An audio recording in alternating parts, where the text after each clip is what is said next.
Welcome back, all you ghouls and freaks, to another YouTube video. I scrounged the Today, I scrounged the internet looking for some strange and bizarre cases of true crime that I could find, and I found three cases on Ask Reddit that I would like to share with you.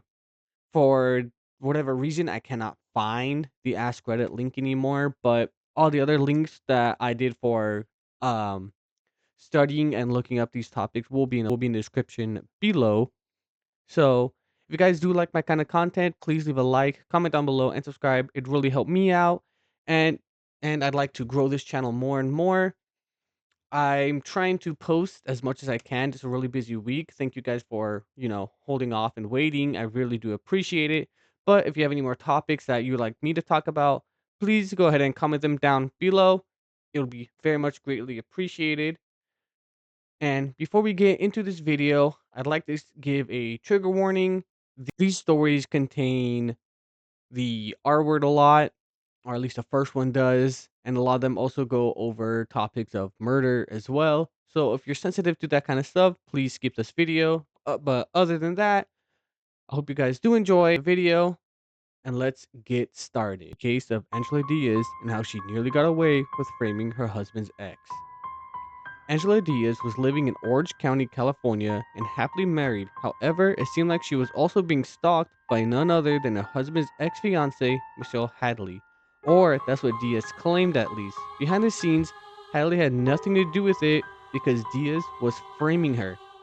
Starting in June 2016, Diaz began telling the police that Hadley was harassing her. She even said Hadley was sending threatening emails and messages, even claiming that she feared for the life of her unborn baby's safety.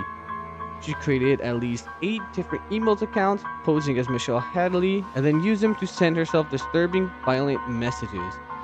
She took all of these messages to the police and even managed to get a restraining order against her. Angela began replying to online ads as Hadley, engaging in R-word fantasies and conversations where she would invite men over to R-word her, pretending to be Michelle Hadley. One of these setups led to a horrifying moment on June 24th, 2016, when Diaz called 911 and claimed a man broke into her garage and tried to R-word her, which resulted in Hadley being arrested soon after. Michelle Hadley also had no idea any of this was happening, which she was completely oblivious, not oblivious, but she was unaware that she was being framed. So she got arrested without any reason. But because since Diaz keep making up these false emails and all that, it was made that Hadley seemed that she was a stalker, a dangerous one at that. Hadley was then arrested a second time, and the court then set her bail at $1 million. Angela Diaz kept the lies going even after Hadley was locked up, continuing to send herself violent emails from Hadley, including graphic threats and images at the same time. Investigators began noticing inconsistencies with the digital evidence. They traced the IP address of the emails, which many of them came from Angela Diaz's own device. By October 2016, Michelle Hadley was finally released from jail, and then in January 2017, Angela Diaz was arrested in Arizona. Diaz faces multiple charges, including 2 counts of kidnapping, false imprisonment, forgery, possession of forged checks, perjury, grand theft, which are all felonies. She even pretended to have cervical cancer, faked doctor's notes, lied about being pregnant, and impersonated 2 of her husband's exes in emails. Michelle Hadley was eventually cleared of all charges, but the emotional and reputation damage has already been done. That is a crazy story. I personally believe that Michelle should have tried to sue and get a lot of money of that, but doing my research, I couldn't find anything that she sued. Also, I hope being in jail makes Diaz realize the consequences of her actions. But yeah, that's kind of crazy, especially making fantasies, R-word fantasy ads and stuff like that, which is really bizarre. So yeah, just let me know what you guys think about that one. Story of Ryan Waller, the man who was interviewed for 6 hours with a bullet in his head. Ryan and Heather were a young couple living in Phoenix, Arizona. They'd been almost together for about 8 months and just moved in with a roommate.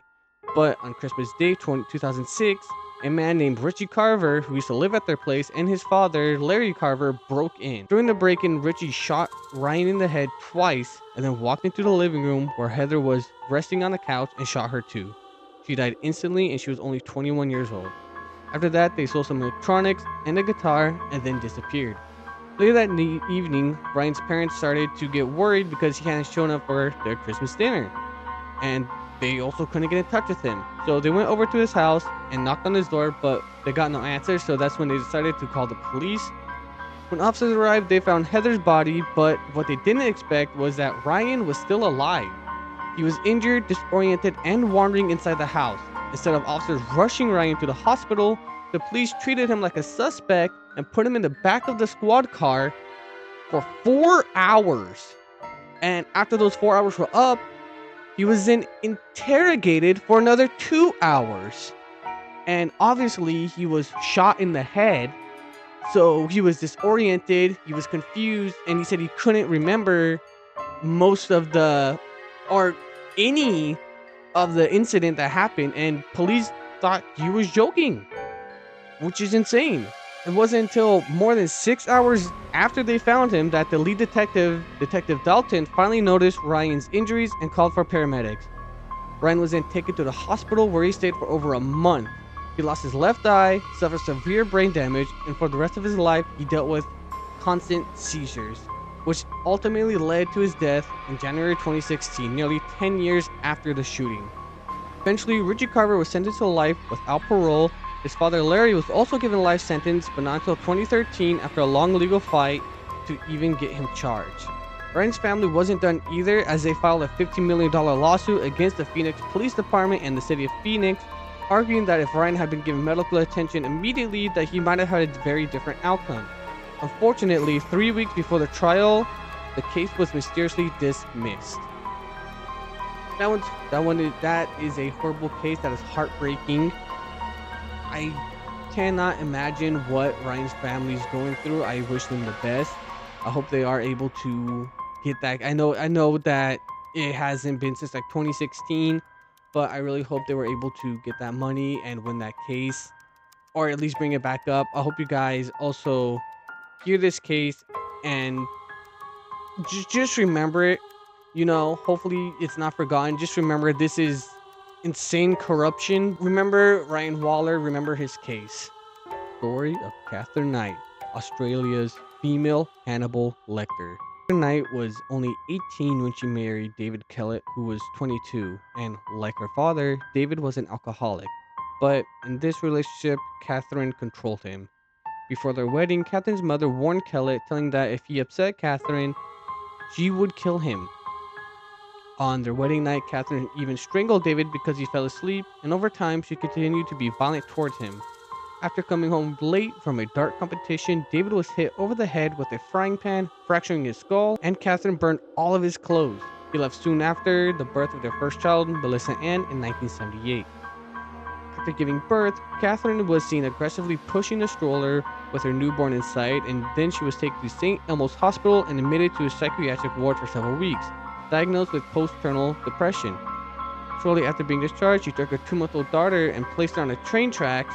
Fortunately, someone found Melissa before the train arrived, and Kathrine was arrested and admitted back to the hospital, but she signed herself out just a day later. A few days after her release, she attacked the woman, slashed her face with a butcher knife, and forced her to drive her to Queensland so she could find David Kellett, which led to another arrest, and she was sent to the psychiatric hospital again. However, she was discharged and put under Kettle's care. Kettle and his mother moved back to support Kathrine, and they lived together for 4 years, having their second child with Tasha Marie. Kathrine found work as a butcher and began a relationship with a 38-year-old miner named David Saunders. He moved in with Kathrine and her 2 children, but kept his own apartment. This angered Kathrine, which led her to kill his 2-month-old puppy in front of him as a warning of what she could do. In 1988, they had a daughter named Sarah. They purchased a house, and Kathrine decorated it with animal skins, skulls, machetes, and other symbols of violence. And during an argument, Kathrine stabbed Saunders in the stomach, which led him to go into hiding. Later, Kathrine started dating a man named John Chillingworth, and they had a son together named Eric. Their relationship lasted only 3 years before she left him for another man named John Price. Now, John Price was a father of three, two of whom lived with him, and Kathrine and her children moved into Price's home in 1995. Despite knowing about Kathrine's violent tendencies, he and his children still cared about her. However, when Price refused to marry her, Kathrine retaliated by sending a video of him stealing medical kits from his workplace, which he got fired for, though he initially left Kathrine and then they reconciled right after. By February of 2000, John had reached his limit after she stabbed him. He ended the relationship for good, kicked her out, and obtained a restraining order to keep her away from him and his children. He even warned his co-workers, saying that if he did not show up for work the next morning, it would be because Kathrine killed him. When he failed to arrive, his co-workers immediately called the police. When police officers arrived at his home, they looked through the window and saw that blood was everywhere inside. They even found Kathrine Knight unconscious, which later revealed to be the cause of her taking a large amount of sleeping pills. She claimed she had no memory of what happened the night before. John Price had been stabbed 37 times. His body was skinned and hung from a meat hook, resembling the way Kathrine had treated animals while working as a butcher.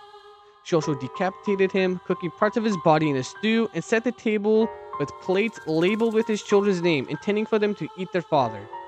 When officers searched the house, they found parts of John's body and his head cooking in a stew pot with vegetables. His legs had also been severed and positioned in a manner argued in court to be an act of defilement.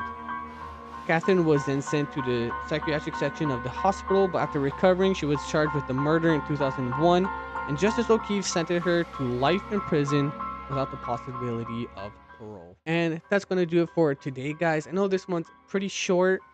I do plan on making longer videos. I got a really good one cooking up soon. Hopefully, if my life isn't too busy, I'll get that one posted relatively fast, maybe next week, next 2 weeks or so. Just stick around. I'm still here. I'm still making videos. I appreciate everyone who decided to tune in today and watch this video all the way through. I know this one was kind of hard, but like again, thank you so much. Your support means so much to me. And like always, I will see you all in the next video.